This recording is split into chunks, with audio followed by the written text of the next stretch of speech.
I think it's safe to say that Mage's Rage days are numbered. What's that? You don't know what Mage's Rage does? Well here, let me provide you with a live Battlefield feed to give you an example. Tactical nuke ready for launch. Tactical nuke incoming!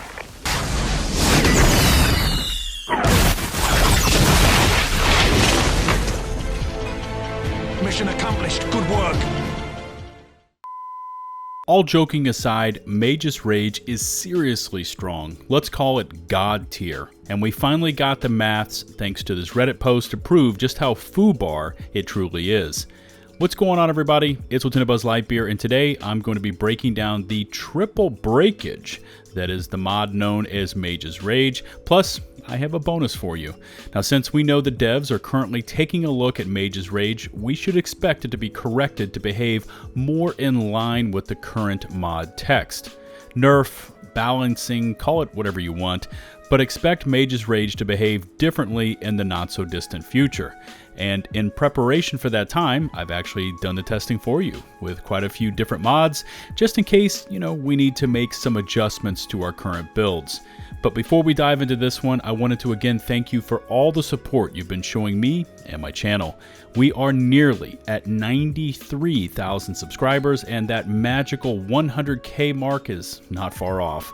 Just in case you aren't yet a sub, please take a moment to smash that big, beautiful subscribe button. And while you're at it, ring the bell to receive all my future upload alerts. Let's go.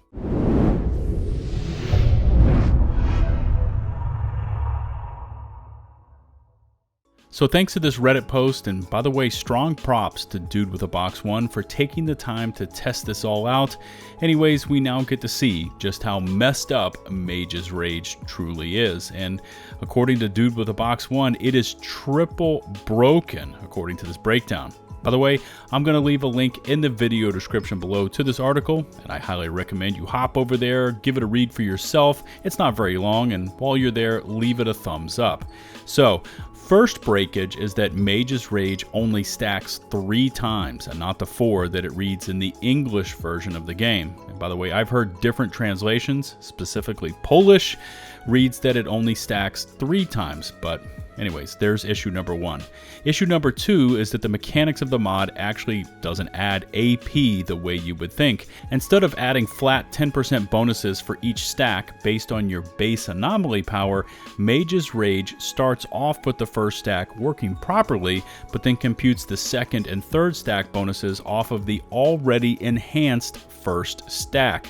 TLDR, it adds 10% on ever-increasing numbers instead of the base anomaly power it began with. And that's not all, as if that wasn't enough.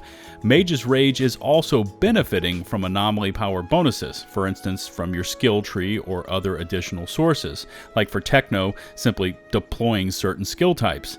As the article reads, Mage's Rage is feeding off itself to an extent and double dipping into percentage AP bonuses. What this all means in practical terms is that as you begin to proc Mage's Rage and accumulate your AP bonuses, it turns itself into a perpetual motion machine, constantly building, procking, and gaining more and more anomaly power as it steadily races towards infinity.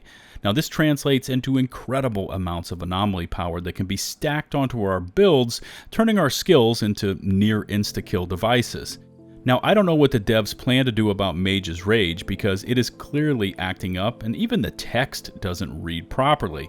And by the way, let me throw this in right now. Even if they adjust the mod to work just as it reads, either 3 or 4 stacks of 10% bonus anomaly power, I would assume based on your base AP. Anyways, even then, Mage's Rage will still be a strong mod, just not as mental as it is now.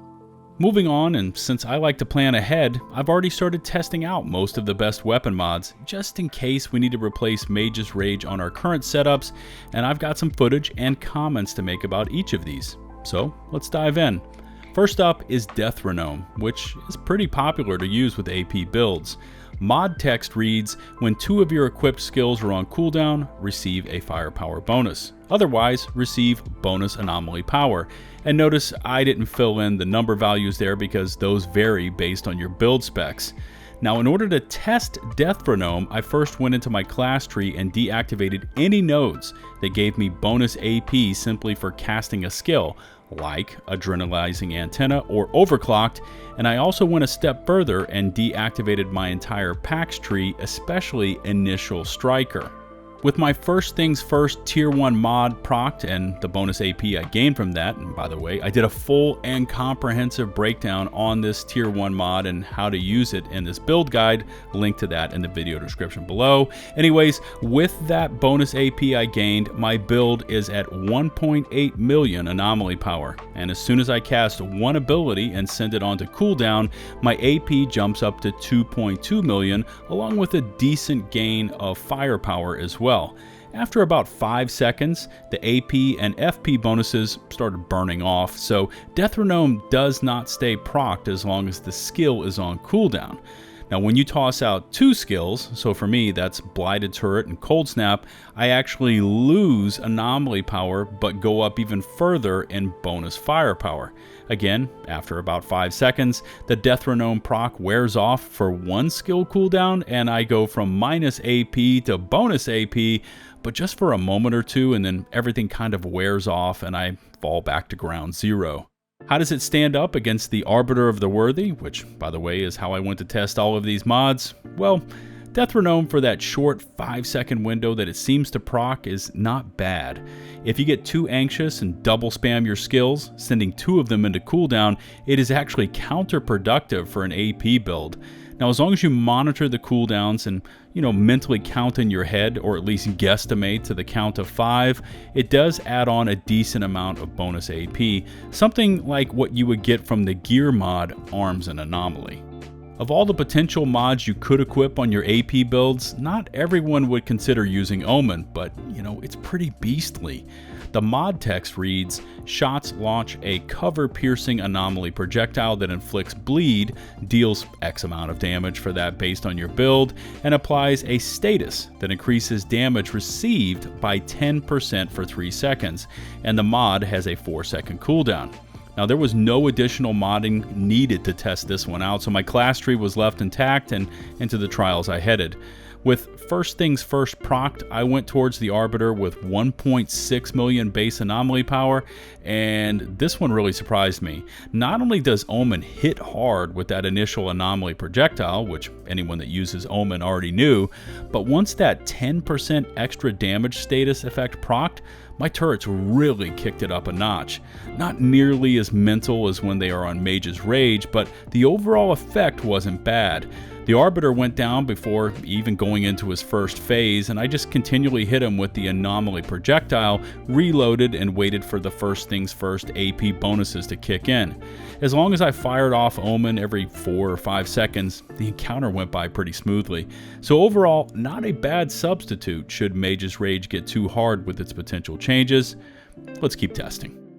So the final mod I wanted to try out for this one and thoroughly thrash on video was Fortress, and we already knew that Fortress is a great mod, but just how good does it slot in for AP builds? And by the way, this mod requires that you dig a little deeper into your character stats because Fortress doesn't add on bonus AP, but rather it boosts your skill damage bonus.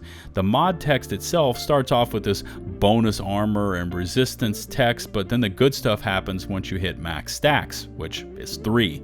Now at max stacks, the buff is doubled and additionally grants plus 20% damage increase for 10 seconds with a 0.2 second cooldown.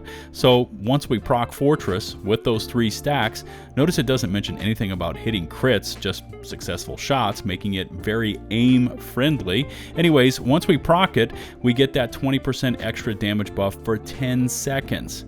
Now in practice, with Fortress enabled, my Techmonger build is still nasty versus the Arbiter, even without the use of Mage's Rage. Kill times are slightly higher, but Fortress is steady, doesn't require crits to proc, and increases all my damage versus enemy targets by 20%. So, if PCF hits Mage's Rage a bit too hard, we now have 3 mods we can move into our AP builds replacing Mage's Rage. First up, Dethrone was noticeable but not overwhelming, especially if I got 2 skills on cooldown simultaneously. Omen really surprised me with that plus 10% damage increase for the status effect buff. I didn't think it would hit that hard after that anomaly projectile, but it did. And Fortress was my clear favorite. Steady, easy to proc, long uptime and insta cooldowns made it simple to use, and once procced, the 20% damage buff was extremely evident. Now ideally, I would love to get a sidearm or even an SMG with Mage's Rage, First Things First, and Fortress, but that would require some insane levels of RNG, which I don't have.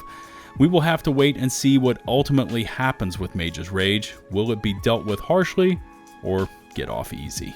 Once it does receive an adjustment, you can count on me for a follow-up video to this one explaining the changes, and as always, I look forward to reading your feedback in the comments section below. Do you have a mod you want me to test out? Don't forget to smash that sub button and ring the bell to stay up to date on all my latest uploads. If you could take a few seconds more to rate, comment, and or share this video, it would be greatly appreciated. Remember, you can find and follow me on Twitch for weekly Outriders streams, over on Twitter, and of course, you are all welcome to join my community Discord server, which has an extremely active and helpful Outriders community, now over 4,500 members strong. Just check in the video description or on the pinned comments for an open invite link, accept the rules, and you are in. Now once there, we've got plenty of skilled moderators to get you aimed in the right direction, along with channels for tips and tricks, builds, and our LFG areas for both farming and carries. Also, don't forget to take advantage of the free voice channels so you can communicate with your squad mates from around the world in real time and in crystal clear sound. Links to all my socials in the video description below. And until the next one, this is LtBuzzLitebeer signing off.